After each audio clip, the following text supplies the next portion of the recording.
online isn't really about technology. It's about the people that are sitting behind technology, and we are complex mofos.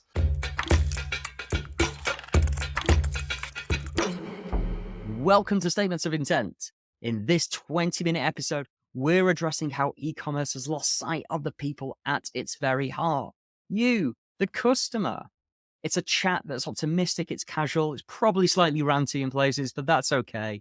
But it's a place where I talk to senior e-commerce marketers and share their statement of how they're looking to change the status quo of e-commerce, adding more care, being more considerate to those very people that they're selling to, the customer. I'm your host, David Mannheim, the founder of Made of Intent, and we're going to jump right into it. Have fun.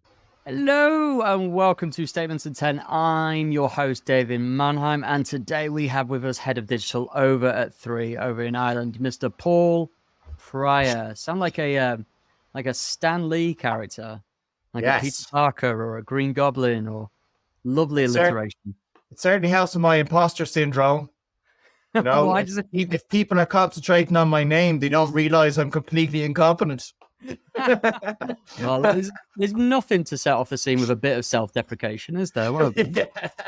Set the bar at the right level. I love it, Paul. How are you doing today? You all right? Yeah, I'm good. Yeah, just trying to exit strong. Coming up to Christmas, really busy year when you're in e-commerce, as you know. So, just trying to stay strong till the end, and then take a couple of weeks off and come back at it again. Do it all over again next year. You make it sound so fun. Where's the Christmas jumper? Are you being a bit of a Grinch today, or? I had it on yesterday, and I was really hot, so I was like, "No, I'm gonna put my comfort over me trying to please you." I didn't do the same. I'm clearly much nicer than you are. All right, well, Paul, look, on this show, we kind of talk about going against the grain, going against the status quo of e-commerce, the homogenization, the lack of care. And for each guest, we ask them to create a statement of intent, like a guiding principle. And yours is somewhat of a line out of Taken or an Arnold Schwarzenegger film, which is no purpose left behind. Yeah. Talk to me. What do you mean by no purpose left behind? Well, I guess what I mean is we don't really sell products and services to people. We sell whatever purpose they intend to use them for. So I'm a big mentor of mine who sadly passed away recently enough was Clay Christensen, who you probably know quite well, but he's the father of disruptive innovation. So he talks a lot about jobs to be done theory, which I imagine most of your listeners are familiar with, that people hire companies to do a particular job for them. But we used to speak a lot about this context of, well, why would they even do that in the first place? You know, what's their sense of purpose in trying to achieve that? So I kind of stole it, made sure he didn't publish it, and then I've kind of owned it, you know? You do you. That's okay. No plagiarism here. So it kind of snitched, the statement by itself kind of stitches together lots of different areas that I find really interesting, you know? So, and I guess it's the premise behind this podcast as well, which is online isn't really about technology. It's about the people that are sitting behind technology, and we are complex mofos, you know, everything from having an understanding of neuroscience, social psychology, economic theory, and all these kind of elements come together in the context of, in that moment when this person is having an online conversation with you, as I like to call it, they have some purpose that they want to achieve in doing so. And I find when I talk about purpose, instead of talking about personalization or moments of delight is a particular favorite of mine. I find that by using that term, at least the people I seem to work with have a good concept of, okay, he's talking about the ecosystem of things that we need to be considering now to make sure this person has a nice experience with us, you know? I love that. Even by saying the purpose of the person or no purpose left behind, or just reframing the conversation towards purpose feels like you even get a bit of a different perspective on it. It's just a semantic change, right? Yeah. Instead of saying users, we say people, for example. It's semantic change that hopefully makes people go, oh yeah, there are people at the other end of this screen that we're on. Do you find that has the effect over at 3? Is that how you speak over at 3? Yeah, I usually have to hand out dictionaries and thesauruses every time I speak. Of course, those two. Luckily today I'm kind of speaking to somebody who seems to be in a similar level of vocabulary to myself, so that's quite helpful. No, it does. No, it does. Like, I'm fascinated by it. Like, fascinated by the same thing that you're observing, which is, a lot of problems or challenges can be solved through a change of behavior. And like, I'm always worried, and I'm actually writing my second book at the moment around this kind of concept of undefended leadership, which is my experience of digital transformation, and that we're still 20, 30 years into e-commerce as a platform, we still think in terms of technology and what's the latest trend. And it's not even what the latest trend is, it's what's the 156 person interpretation of what the original intention of that trend actually was, So, but if you look at human beings over time, we're really quite primitive. Like, as anyone who knows me would attest, I haven't really grown much since the ages of 7. So certainly in the context of how I engage in the world, like, I've all this stuff that I've built that allows me to portray myself as being more mature and a certain element of professionalism. And then my experience is always built into that. But once you strip away all that stuff, the basic principles of why we do what we do and go about it the way we do hasn't really changed since we were Neanderthals. So when you bring it back to that, which this phrase purpose seems to help me do, and certainly helps my team do, then you're able to deal with people on a very human level. Yeah, that's fascinating. Just that change of language can really change the viewpoint. Going back to that point that you said that e-commerce is focused predominantly in technology, like, why is that the case? Is it just that it's easy, accessible, it seems a quick win? What's your take on that? There's a level of comfort in it. Well, there's two things that come to mind immediately, right? Firstly, there's an E before it.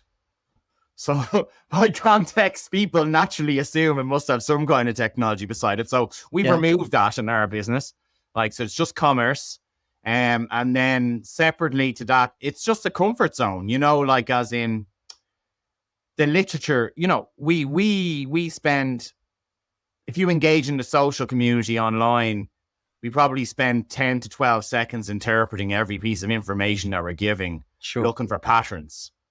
Fortunately or unfortunately, where most of us spend our time, the type of patterns that we're seeing as technology is the answer to these type of questions. And that implicitly, that goes in whether you want it to go in or not. So there's a level of comfort in your brain recognizing that, oh, this is a term that I've heard millions of times before that's associated with the decision I need to make. So at least if this decision goes tits up, I can say, well, everyone's been talking about it for 20 years and everyone seems to be doing it. So they must be onto something, I wonder if there's an association of not blame, but risk with all of that. If other people are doing it, I'm going to do the same. We've all read like Dale Carnegie and Thinking Fast and Slow and what have you. And there's like a need for tribalism and security in the decisions that we make. But I wonder if, maybe this is a far-reaching statement, Paul, but would you say people are scared in e-commerce of making a different decision, or are they challenging decisions? What's your experience with that? People are scared in general. Like, so you only really have two basic emotions. You have fear and joy, and most of your states are somewhere between those two things. So absolutely, like, whether they recognize it or not is a tough question. The more time I spend with people, the more I realize that there's a level of blissful ignorance with, we just don't. Normal people, and I'm certainly not normal, don't spend an enormous amount of time really challenging what they're feeling or where what they're doing is coming from. Like, it's actually only the last couple of years, as I've been reading on the subject, that I realized that a lot of people don't have self-talk. Like, I've been walking around for 2 decades thinking everyone has these little voices in their heads that's constantly challenging themselves and constantly asking themselves, you know, re-baseline their thinking, learning, re-baseline their thinking. It's like having fucking an AI engine in my head the whole time, I suppose, is probably the best analogy to it. So, Maybe, of course, maybe you're the first consumer of Neuralink. Who knows? yeah, that would be amazing, wouldn't it? It would be really cool, Yeah. actually. Yeah. I'd certainly feel more satisfied in my life if that was the case. But, but no, like back to your question, there's an intrinsic fear in everything we do. Just how, and there's a risk in every decision that we make, you know. So I think it's perfectly plausible that someone would try to find data points to validate that the decision they're making is correct. Yeah, 100%. I'm curious as to I mean, would you say it's a technology versus people conversation, or is it a balance of the conversation? It's a balance. Yeah, it's a balance. It's just, for me, I'm fairly passionate about starting with the human bit and then backing in the technology as opposed to the other way around. So forgive me though. Do you feel as though, I feel as though we've been talking about customer centricity for years and years and years, but nothing's ever come to fruition. Why do you think that's the case? Is it because people find comfort in the technology? Do you think people say it because they want others to hear it? What's your interpretation of that balance? Why it's so imbalanced currently? I don't know would I use the term unbalanced. I feel we're really busy. And when you're really busy, you naturally default to your safe space. And taking a customer first mindset comes with an element of risk associated with it, because it's something that isn't within your control necessarily, although it is in your span of influence, and that can be really difficult.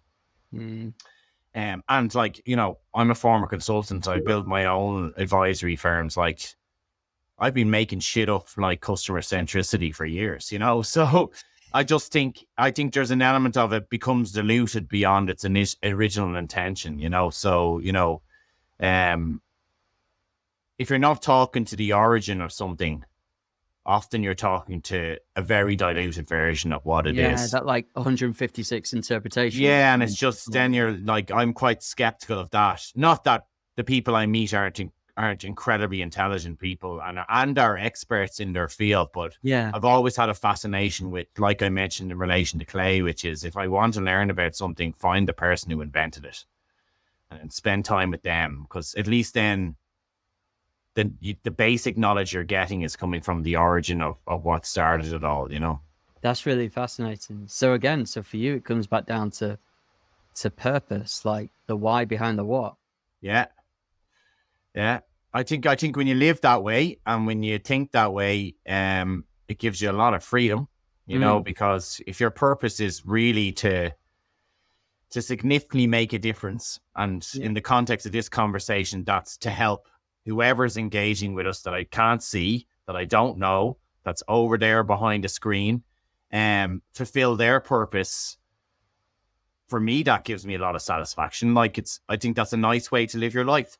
I think there's a huge one thing that I found over the past, you know, since writing my book or since starting my new business, is there's a big community of people. And okay, I don't want to, you know, toot the horn of customer centricity and indeed person in personalization or whatever it might be, but there's definitely a huge community of people who want to be more empathetic with those behind the screen.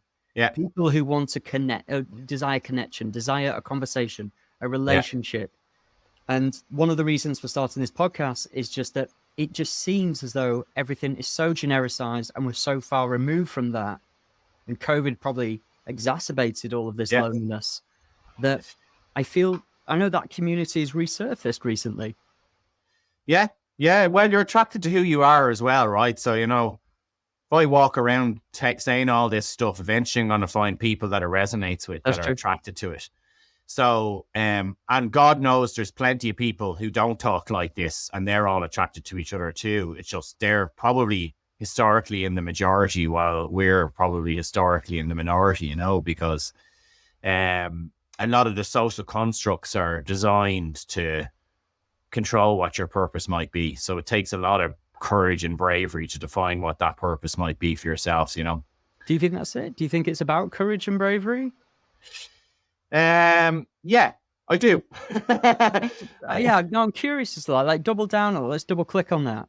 Yeah. Weird term. Someone said that the other day and I picked up on it. Let's double click on courage and bravery.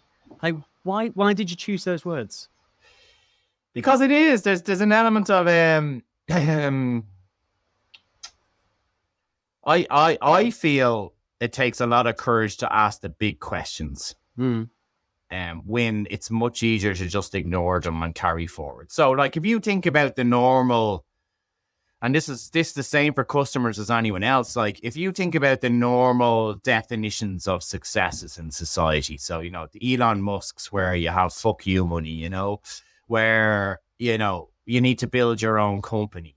That's kind of big at the moment. You have to have a family, you must live in it, you must have a mortgage. All these things are still there in the context of milestones you need to achieve to be seen as successful. If you're willing to parallel with that to say, well, I want some of those things too, but the way I'm going to go about that is more authentic to how I want to live my life, or how I believe everyone probably wants to live their life if they actually have the conversation with themselves to do so. That comes with repercussions, and that repercussion might be that you might find yourself lonely quite a lot because your thought process isn't in the majority of people's minds. It also means that you might pass up opportunities for you to achieve some of those traditional things a lot quicker. Now, I still think you can achieve them, and am and will, and hopefully continue to do that as you are yourself. But I certainly feel that when I do achieve that, I have an extra sense of achievement because I've done it in a way that's incredibly authentic to how I want to maneuver and how I hope people that come and buy stuff from me or engage in companies that I'm involved in would like that experience to be. Your purpose. Yeah, exactly. Yeah. That's lovely. It's really nice. Sounds like you've done a lot of reading or had a lot of therapy, one of the two. Oh, non-stop since I was 17. Yeah. That's what I do. I collect knowledge, collect people and knowledge. I love it. And you said before, Paul, that you weren't normal. I think we'll clip it up if you'd like, but I'm not normal. What do you mean by you're not normal? Do you mean that this way of thinking, or is it just, I don't know, something that you haven't told us? Like you are really good at plates. I think it's just an atypical way of thinking, so like I've done Kaufman scholarship and stuff in the Valley, and you get hooked up to machines and you do shitloads of tests. I'm aware of things like my abstract thinking, which which comes from your DNA and your neural pathways, is incredibly high. While my reading comprehension and my mathematical ability will be fairly average. So I work on them.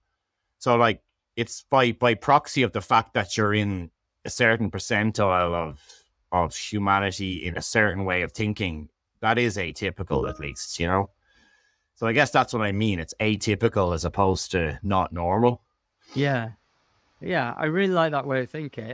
This conversation has got a lot deeper than what I probably. Yeah, I know. We're so close to Christmas, and it's like 4 p.m. I know. When you said something like "No Purpose Left Behind," I literally thought I was going to have some Liam Neeson-esque adventure with you. You're not like an adventure into the mind. I feel like I should be lying down on this couch. Yeah, well, no, I've really thought about this, David. That's funny. All right, so I guess one last question for me then. So this concept of no purpose left behind, I think we've established it is a rebalance away from technology, or at least more towards people. And that comes from the individual's purpose, in this case you. It comes from the company's purpose, and it comes from, as a society, I think from what I'm saying, a collective purpose. Yeah. Is that like a good summary? Would you add any more color to that, I guess is my question. No. If you think of purposes that are well known out there at the moment, so, I want to be somebody who doesn't add to the climate change challenge. That's a perfectly acceptable purpose that's quite common these days, particularly in certain generations, So I do feel that everyone at their core has some sense of purpose. Like what I'd like for them, and the same with people who work with us, I'd like them to feel the same level of comfort from understanding what their purpose might be. So like a purpose in my world, right? Let's bring it back down to something that the non-atypicals can understand. So like a purpose in my world is understanding that someone isn't just buying a mobile phone. Like maybe they have family that's involved in the war in Ukraine and Russia. And this mobile phone might be their only lifeline to staying in touch with them. And then even going further than that, which is, okay, what does that do emotionally for them? Well, it gives them comfort, but it also gives them information in a very transactional way. And it also allows them to make an intervention and feel like they're doing something good, you know? So if you're able to get like hyper personalization, I think is something I've heard quite a lot, right? If you're able to get down to the minutiae of, right, that's that person's purpose in coming to us. Think about how everything, the whole ecosystem of the conversation they're going to have with you can change around that. And also, like, as an employee myself, isn't that a much better way to think about creating a sale or having, like, you know, you're actually making a sale that can make an impact on someone's life as opposed to just being a financial transaction. I feel as though our jobs are, in some cases, are warped towards almost manipulative measures of near on forcing people down a funnel, you know, shoving pop-ups in people's faces, like, and not really reducing friction, almost adding to it, at least cognitively anyways, by trying to shove people down this stereotypical route. But when you frame it in the way that you've just framed it around the purpose of the individual, I really resonate with it. But a question for me is how, I love the conversation of it. I love the reframing of it. Is there any practical element of that? Like, do you ask people, why are you here today? Or something as simple as that? Is there something? Well, I'll give you a perfect example, right? So we know data is my best friend, as it is everyone's, right? So I know that we sell broadband products, like a router that goes in your house that allows us to have this type of conversation through connectivity, right? I know from data and from speaking to customers and from doing jobs to be done, interviews and elements of that, that people are nervous around the technology of broadband in their home. Where do I place it to get the best signal? Oh my God, it's this big box. You know, where do I plug it in even? Is it going to give me cancer? You know, all these anxieties that surround it. Now, their purpose is to buy a product that enables them to fulfill a number of other purposes, right? No one buys broadband. Like, otherwise, like, I'd be sitting in the corner looking at my broadband flicker going on and off all day, really excited about it. No, it's what's purpose does it allow me to fulfill. So for me, if their purpose is I want the most reliable connection to fulfill my other purposes, surely there's a way for us to fulfill that part of the purpose for them. So like simple things like, you know, non-sales related, how to place your router appropriately in your room to give you the best signal. Now, you can think of that through the lens of, I want to sell more broadband product. It doesn't really help you do that. Genuinely, like, there's better ways to do that. Like you said, you wanted to use Robert Cialdini manipulation techniques to make it happen. But if you go through the lens of, well, actually, I just want to reduce the anxiety associated with the purpose that they're trying to achieve. And if I achieve that, then, you know, I'm one step closer to creating the utopia of what we're trying to achieve. Yeah. Those kind of conversations are resulting in those kind of outputs, you know, where it becomes less about, it needs to be a brand video that is highly polished and very clearly staged to convert the customer to wait there. There's other people out there talking about routers that aren't making any money. They're just passionate about it. Let's go talk to those dudes and ask them to do a video because they're aligned to my purpose. You know, because why would they be doing it for free? It's like this podcast. Like I'd imagine part of your purpose of doing this podcast is to share some of this knowledge, thinking, and create a space for people to think about these things. Absolutely. It's true. So like you go find people who share the passion of that purpose and you work on it together. Like, so that like they're very small practical things that just by, like you introduce the conversation where you pivot your thinking, it produces a totally different kind of outcome. And it also helps with a lot of the ego associated with that, you know, like as in, oh, well, it has to be like, you know, we have to spend 1.5 million euro on this and we have to get Vogue Williams in to do the video. And it's like, yes, we do. Like in some cases when there's different purposes ongoing, but in the context of reducing the emotional anxiety associated with this purchase in a very personalized way, maybe we don't. Like maybe we trust the person who does this in their free time for absolute free just because they care enough about people they want to do it. I love it. What a very simplistic message about care and empathy. Paul, thanks very much for sharing some of your experiences and your experience on the Jobs to Be Done framework as well. I think that's a really nice way to reframe how we look at things.